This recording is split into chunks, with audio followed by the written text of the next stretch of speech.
Lekker laughs. Jou geheim?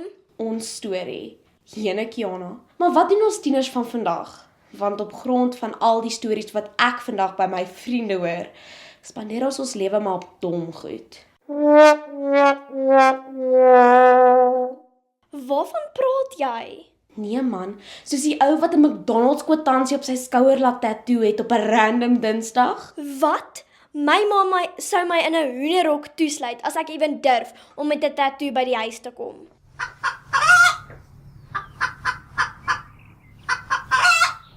My ma sou my die huis uitskop. Maar weet jy wat? Was seker maar 'n brawe keuse vir die eerste tattoo. Okay, maar wag. Wat van die storie? 2 matriekseuns het op 'n webtuiste 'n advertensie geplaas op soek na iemand wat hulle kan omry voor hulle matriekeksamen, sodat hulle nie hoef te skryf nie.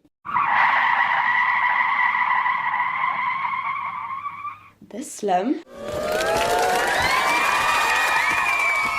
Shaira! Hey, ek sê net, matriek is om die draai. Ek dink tieners is net meer geneig om dom goed te doen om te eksperimenteer. Wel, wat's die domste ding wat jy al ooit gedoen het, Kiana?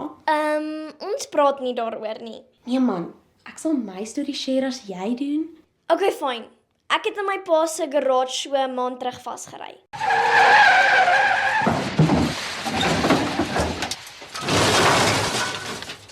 Kiana, jy's net graad 9. Ek weet, maar luister net.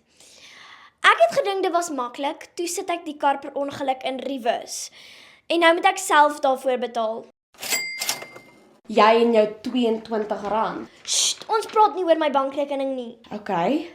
Jou beurt. Ek het gedink dit was 'n slim idee om my hare 3:00 die oggend saam met 'n vriendin te bleach. Nee, Ja, en dis hoekom ek 'n kort haarstyl vir so lank moes raak. nee, ons tieners doen maar dom goed. Haai nooit, dis waaroor die hele program gaan. Speaking of which, ek het 'n haarafspraak. Okay, nou net 'n rabbit in. Tune in volgende keer vir lekker laughs.